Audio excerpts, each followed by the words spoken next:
Hey, PreSales Collective, it's your host, James Kaikis, and today I'm going to be joined by Jan-Erik Jank, PreSales Leader at SAP, and Tim Bromme, Enterprise Solutions Consultant at Exactly.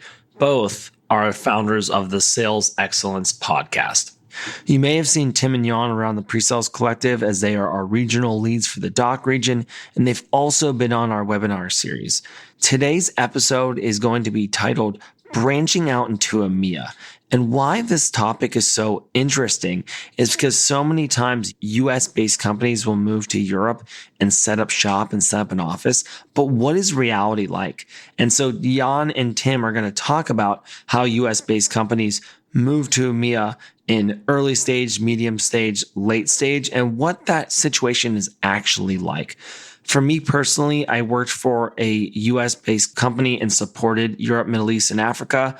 And I also worked for a European-based company that was building offices in the US. Well, I've got some really interesting perspective here, and I'm really excited to talk about with Tim and Jan. Enjoy.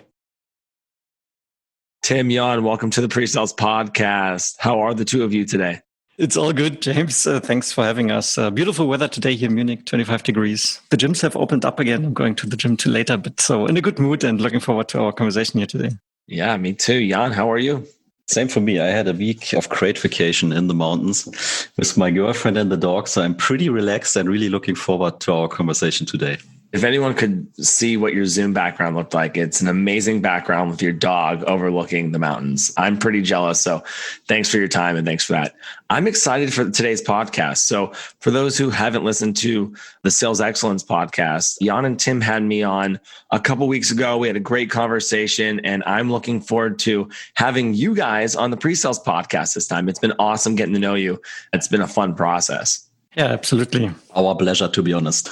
You know, it's interesting because you guys were grilling me and now I get to grill the two of you. I'm pretty excited about this. Today's subject hits near and dear to my heart. So I'm really looking forward to doing that. So before we get into our theme, which is branching out to EMEA, I want to ask the two of you to give us a little bit about your story into pre-sales. So Tim, how did you get into this career?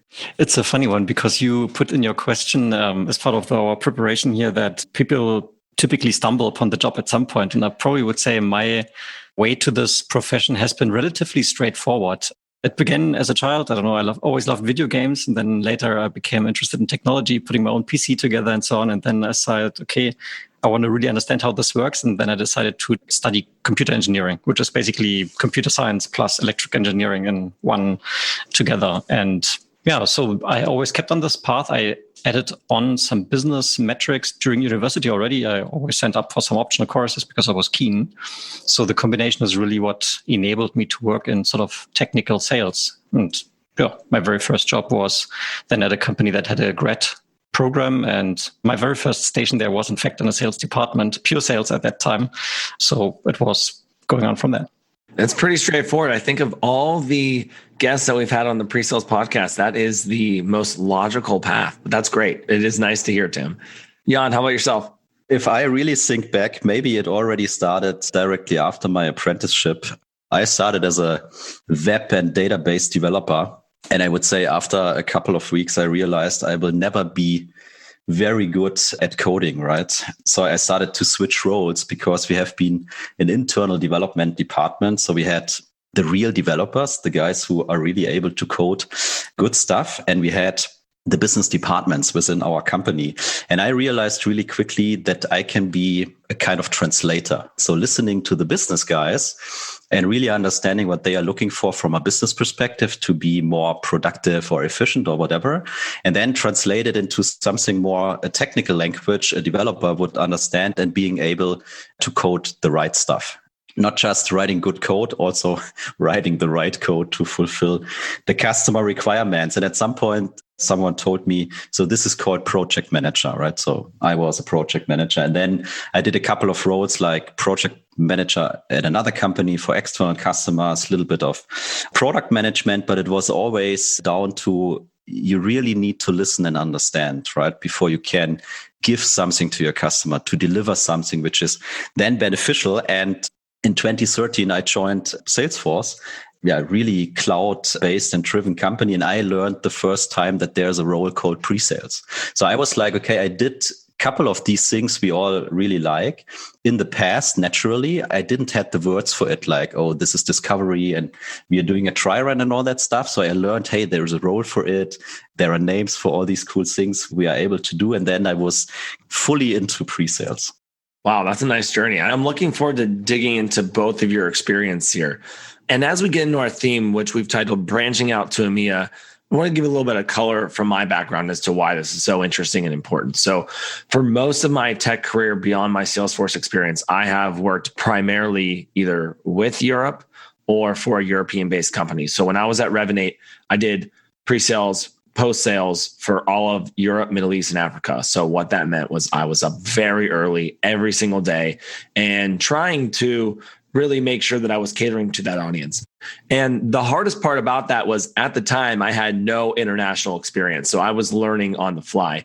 I ended up spending about 5 weeks in Europe and helping get my successor up to speed on the business and in our Amsterdam office, and learned about that experience. And to me, that was one of my favorites. It was so rewarding to get that type of experience.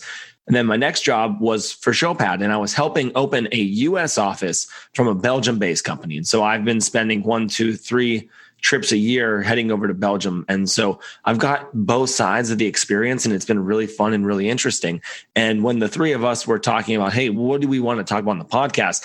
I thought that this was so applicable because there's so many US-based companies who were like, okay, we're going to go over to Europe and think that it's so easy. And they're like, all right, we're going to put somebody in Europe, and they really don't understand the cultural differences, the selling motion differences, and how different it is from region to region. And so I really wanted to dive into that specific topic today. And I think it's going to be very timely and it's going to be very impactful for the listeners. And so to start, Tim, maybe you can tell us a little bit more about your experience working for US-based companies in the DACH region. The first time I got exposed to Calidus Cloud, which in fact was me meeting Jan. He was my manager at the time. He in fact hired me. And that was the first time in 2016. I think we had first conversations, and I took up the job in 2017. I was basically employee number 6 or 7 at the time. So we had a very small subsidiary in Germany. People were already there in place. They already had closed a couple of great deals. So there was some brand established already. And then it was basically a means of building on that and progressing on that path. That was the first time. The second time was now actually with exactly my new employer since January 1st. There was basically first man on the ground together with my account executive as a pre-sales person myself. So we basically completely uncovering the new market in the German-speaking regions. That's really interesting. And now I really want to dive into that. Before we go into that, Jan, can you tell us a little bit about your experience? So as I mentioned previously, I joined Salesforce in 2013, and you would say, hey, they have already established the brand and all that stuff in the region, which is true. But I also realized there are some things where I was like, okay, they should have done it differently because it's kind of obvious that it will not work, right? And this is pretty much related to culture, right? So stuff like you're having big events, you're inviting a lot of customers and so on, and you're trying to do it the American way, like, hey, everything is awesome and bling, bling, bling, bam, bam, bam, all that stuff. And you were already able to see within the room, it's not resonating to the audience, right? Because yeah, they are German and they are different, right? And it's absolutely okay that people are different. But if you are trying to establish your brand and doing business in a new region, right? I think that is definitely something you need to learn about beforehand, and you should kind of adopt everything you do to the needs of the region, right? Yeah, because people are different. And if you would like to be successful, you need to address it the right way to the people. Interesting piece was, there was a lot of feedback. We learned from it, and same event next year, real success, right? Because yeah, we did it, if you will, the German way. And it worked. People getting used to it. They see, hey, the company is adopting all that stuff, and they have really great products, and it can be beneficial for us. So that was one thing. And I guess the little bit more extreme story was as well Calidus Cloud, because there was really nothing yet in Germany. So from my experience, what I have seen a lot, or also heard from other people working for American-based companies, so they're starting in the US, they're building up the brand, they are really successful. And then like, okay, we need to enter Europe, right? And they're opening up an office in London, right? Going to the UK. Maybe not longer in the future because of Brexit, but at that point in time, it was the UK.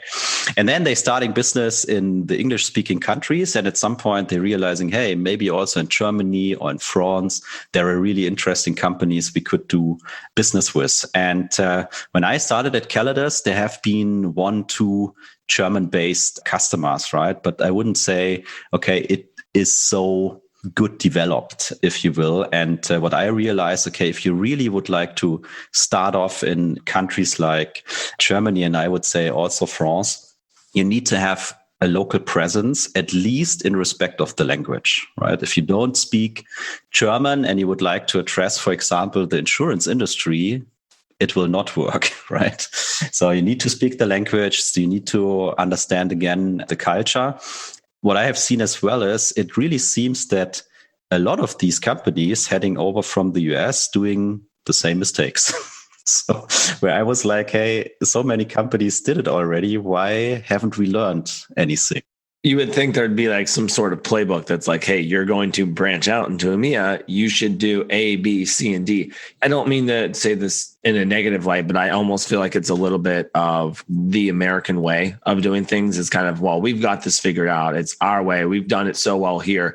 We'll just be able to pick it up and place it somewhere else. And it's a little bit of ignorance, a little bit of cockiness at that same time. But what I've seen is it does take that tweaking. And if you can tweak and get that fixed, it can actually start working. But there's been so many times I've seen companies go to EMEA and just fall flat and really not make it because they never made the adjustments either. Tim, I want to dig on your Exactly experience. You mentioned that you and your account executive are the only 2 people on the ground. So maybe like, what was the allure of taking this role? Like, why did you want to do that? I think the allure of the role or the allure of the setup started actually when I took my first job. That was already basically like 10 years ago, because there I quickly, after joining the headquarters, I went to a subsidiary for 5 years, and working in that subsidiary was a lot of fun. So I really enjoyed that. There was like 20, 30 people, really small, where had a lot of freedom to influence the business. You were not just a little cog in the big engine. And I enjoyed that experience. And then going back to headquarters some years later, I've noticed, okay, now I'm really, truly that cog in the wheel and I can't do these things anymore. So I decided, okay, let's look out for American companies that are trying to branch out into Europe, and let's take a role in sort of that subsidiary setup. For me, that is compelling. It's basically like, if you don't want to found your own company, or if you are not an entrepreneur, but you want to sort of have a taste of it, that is probably the closest thing to it, because you can really bring in your ideas, you can bring in your creativity, and starting to think entrepreneurial will certainly help you succeed in that role, because you really have to put your mind to it. Okay, what do I need to do to create the awareness, to bring the brand out there? And what can I do to help with that? As opposed to an AE is coming to me, here's a deal, please assist me with the demo next Tuesday type of thing. I like that. I'd like to ask you a follow-up on this is like, what type of freedoms do you have, right? Like how much of the corporate guidelines, so to say, do you have to follow versus what you can do regionally? I mean, maybe this is different per company, right? I can only speak for Exactly, but me and my AE, we are given a lot of freedom. We can approach the companies that we think are potential buyers. We can define that. We can influence the marketing material. We can run events. We suggest the type of events we think would be successful for us.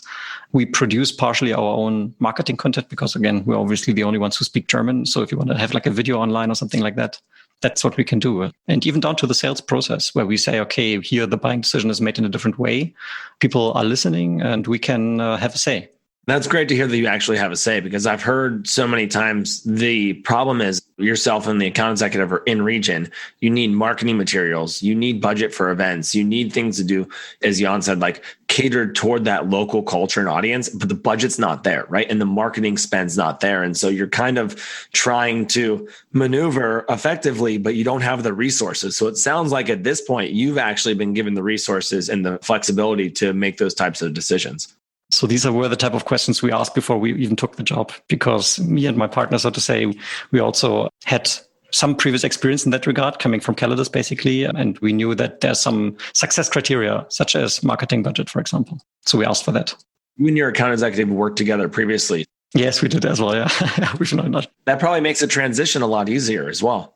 Yeah, I think, well, if you start a two-man subsidiary on the ground in a new country, you need to have a level of trust, and you have to know that you can work together. Otherwise, there's a high risk that it will not be successful, I believe.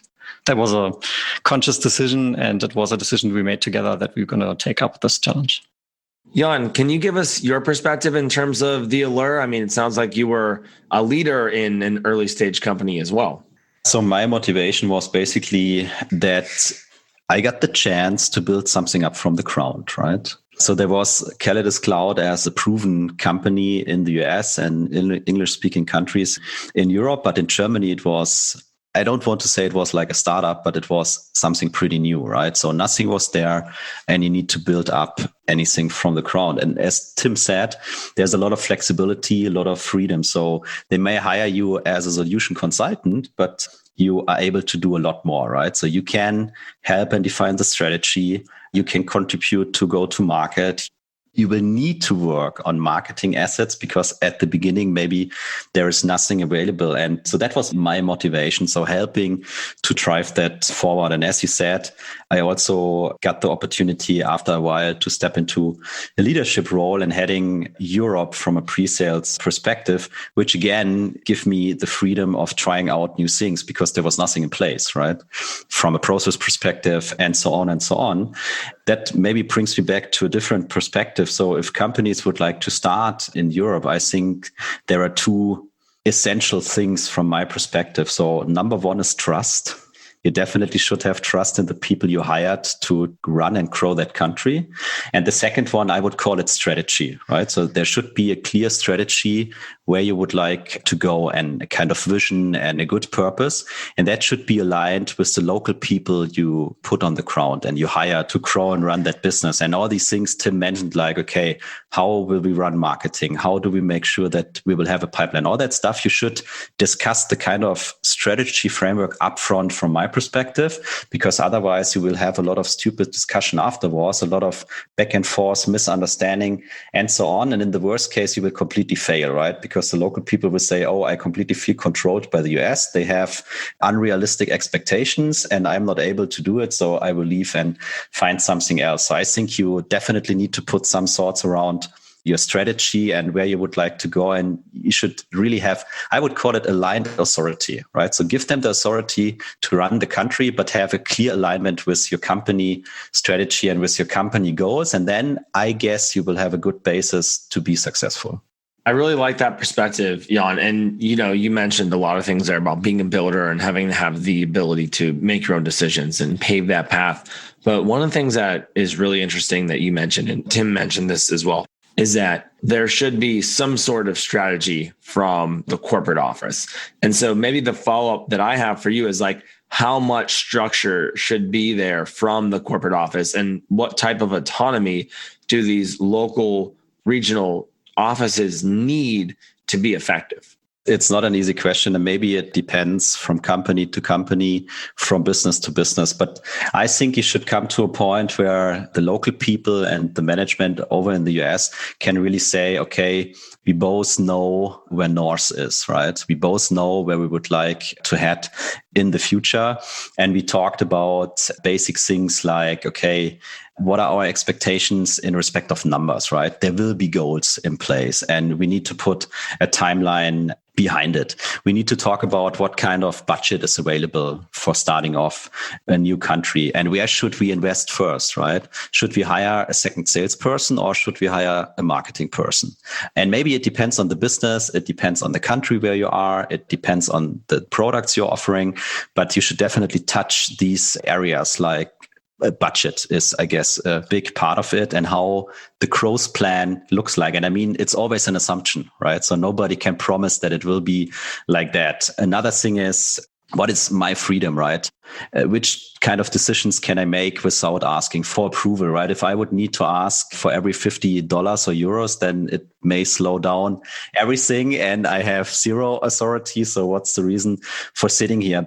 I mean, if you have that conversation, I think you will dig into these areas and you will not be able to discuss everything at the beginning, but you should have a kind of very good communication culture. And as I said, I think this is the place where the trust really kicks in, right? So in general, I think if the American company is really like, hey, we hiring local people because we believe they know what to do, because they know the country, they know the culture, they know the companies, they have the network and all that stuff. So that should be given, right? So we give you that trust because we believe in you. But also here is our kind of strategy. Here is our kind of vision. So let's align. We would like to learn from you, right? Because you have the experience in the country, and clearly you should have goals, right? And you should agree on these goals. And maybe at some point you would need to adjust these goals. I think also that should be okay. That's at least my experience. And if you missed something, you realize, hey, wow, we step into a new area. Yeah, then discuss it very, very quickly and make a decision on it. That's the key point. Discuss it quickly and make a decision and move on, right? Like the pivot is huge. Tim, do you have anything to add on that point or from that perspective? I think the only addition I would make is relating to what you said earlier, James, right? You said, okay, not in a derogative way. Sometimes US companies come into a market and say, okay, let's just do what we do over here and we'll work the same way.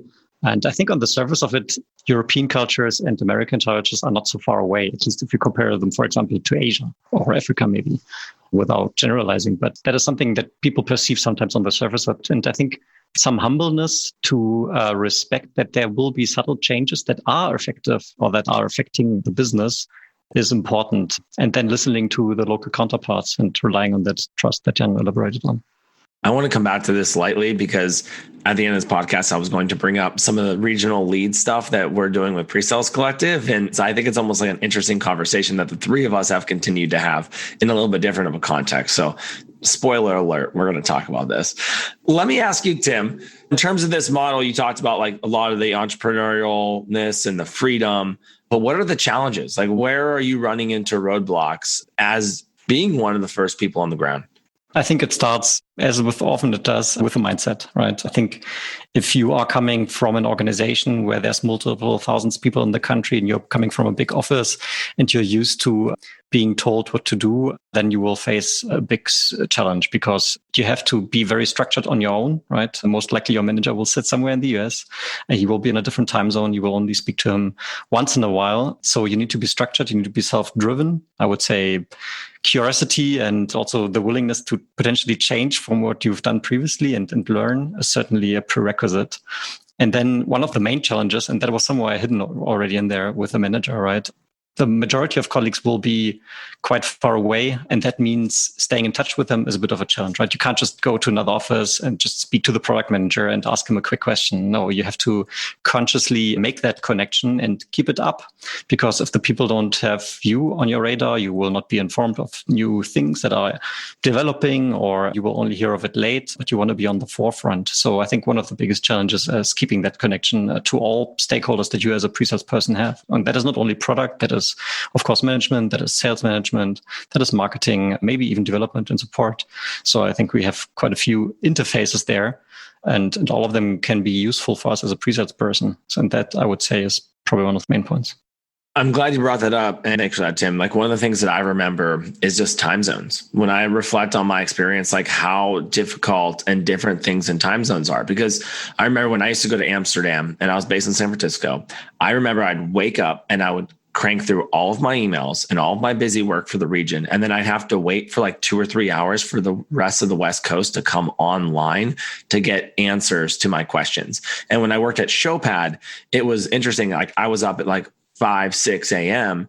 and I would be working furiously through the beginning of the morning because we only had a couple of hours of overlap to get everything you needed to get you prepared for the day. And I think that for me was a challenge. So I can imagine what you're saying, not only just keeping in touch, but the speed and the quickness of being able to get answers based off time zones is something that I just wasn't prepared for. And it took me some time to make that adjustment.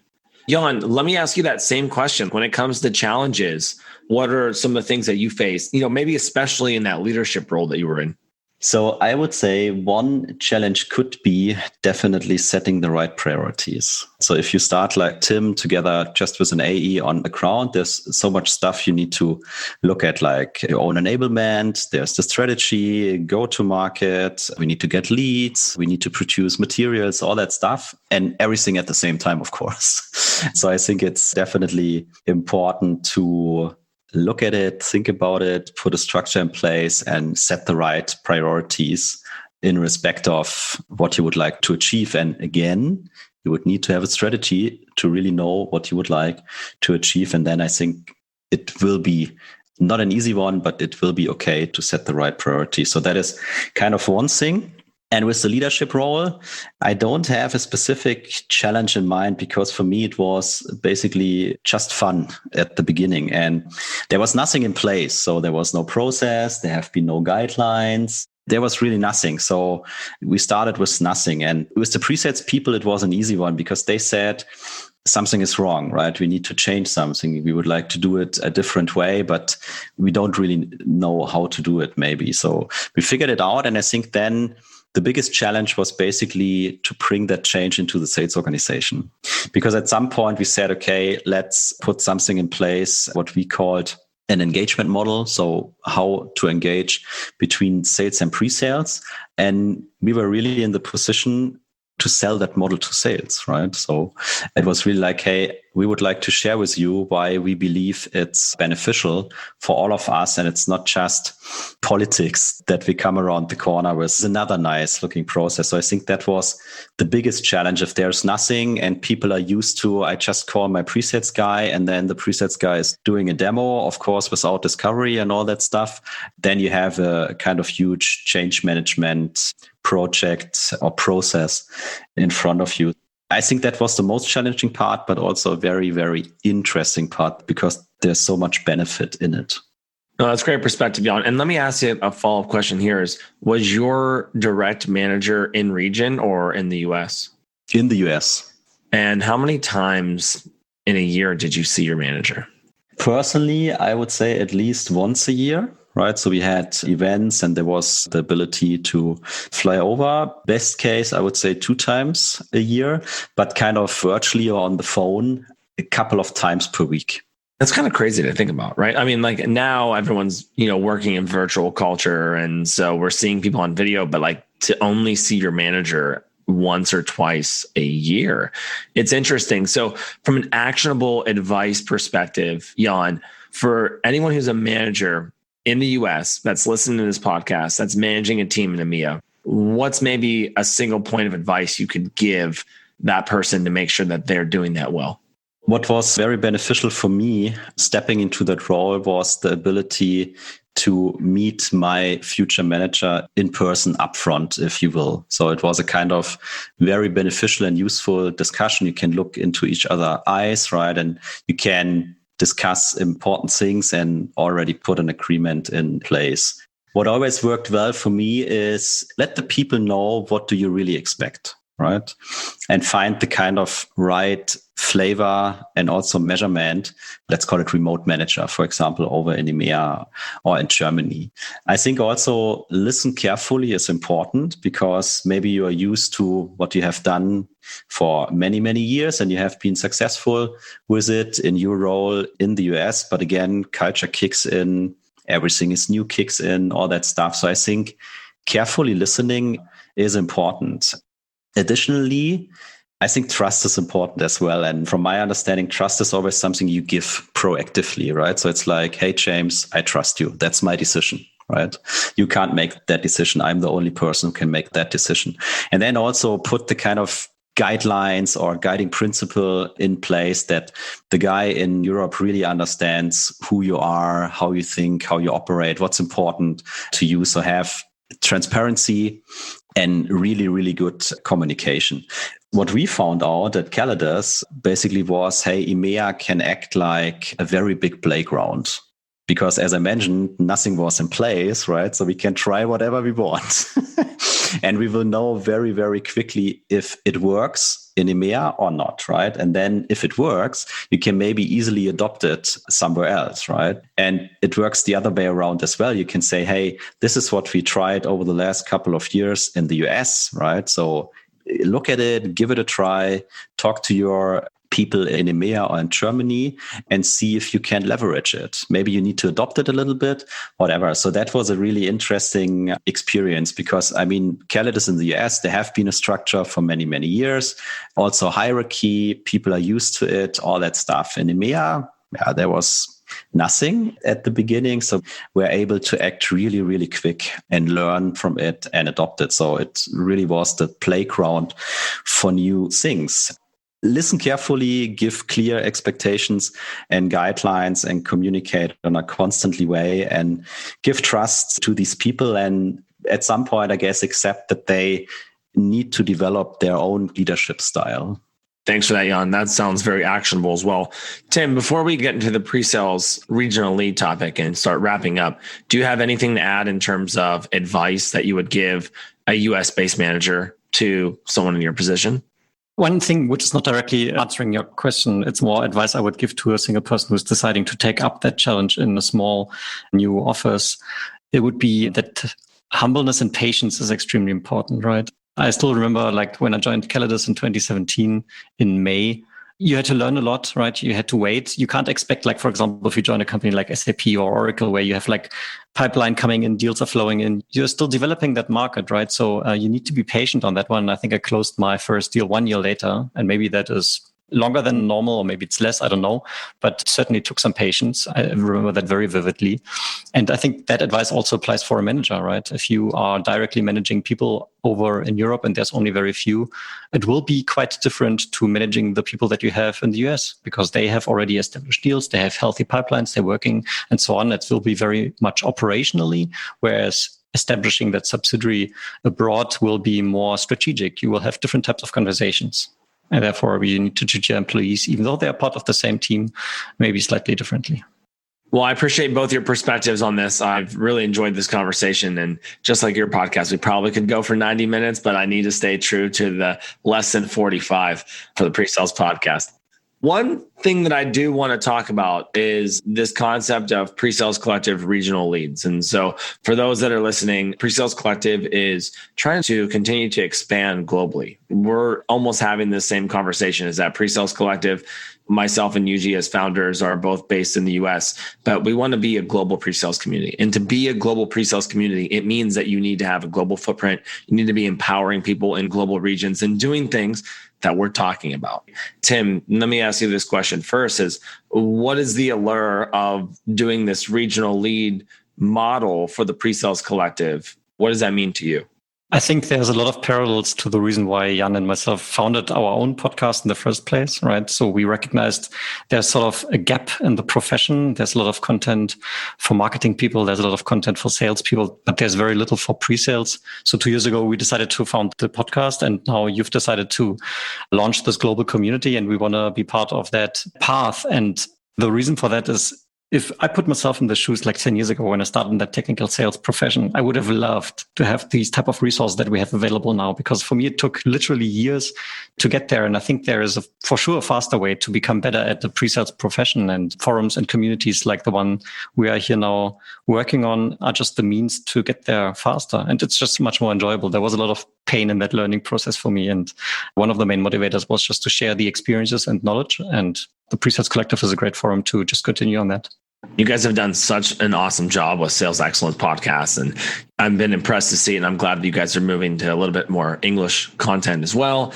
I'll be able to listen and be able to expand your guys' reach. That's what's really exciting and allows you guys to get beyond just doc and to those other markets. Jan, let me ask you the same question. This regional lead concept, why are you doing it? We talked about it for years, right? So that we really miss that kind of community, and we haven't been able to found it on our own. And then we realized there are two very smart people. So Yuji and yourself, you just did it, right? You started at the beginning of this year. And I think it's absolutely amazing. So you give so much to us as pre-sales people, pre-sales folks. And I'm just more than happy to support that initiative, because as you and Tim said, it really helps us to drive the pre-sales profession and get all these people hopefully together in one place, share experience, learn from each other, and so on and so on. So it's kind of natural thing to me that I'm saying, yes, I'm here to help with it, to support it, to drive it together with you and the crew. And thanks for doing it, James.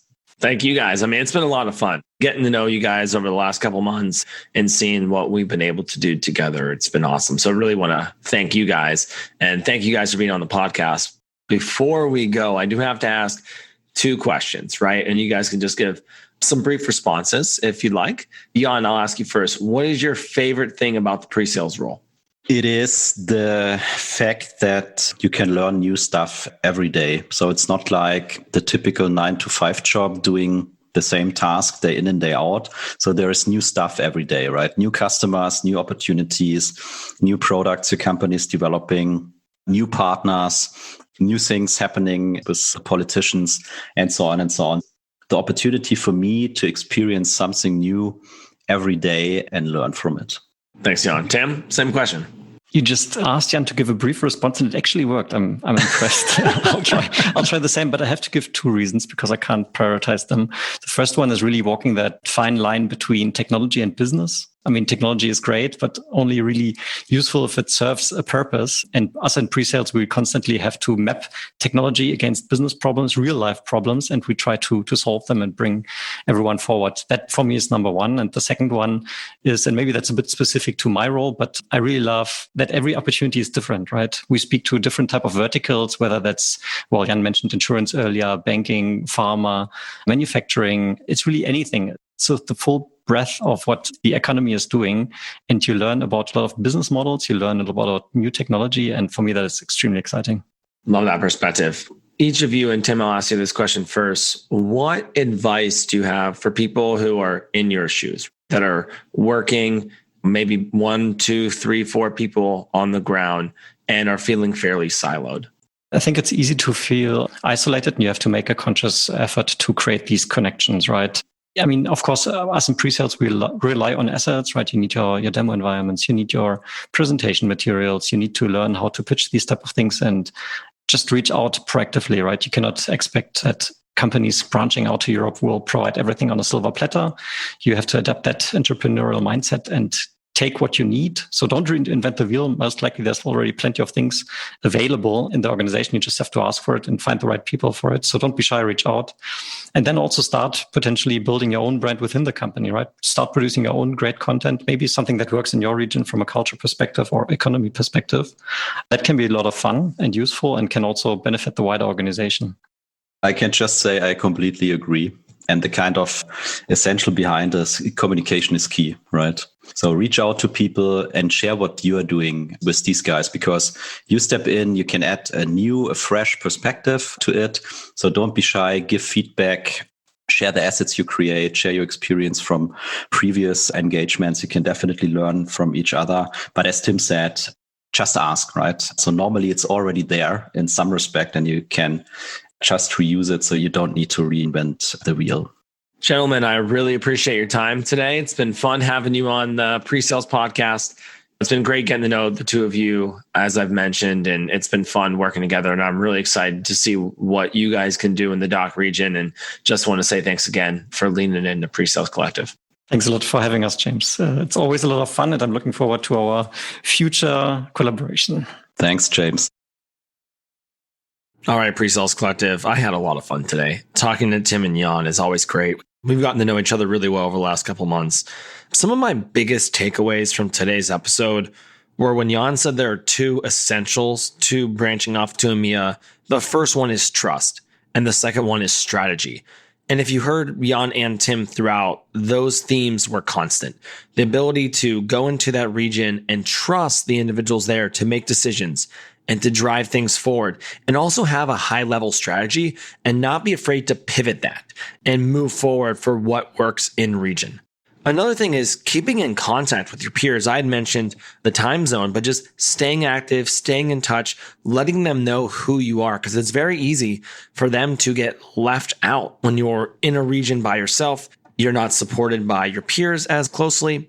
So it's really good to keep in touch, and really, as a leader, to make sure you're listening and understanding, because what has got you to where you're at in your career, if you've just been managing teams in the US, is not going to potentially help you as much in terms of how to manage someone in another culture, in another country, especially one that you may not have much experience with.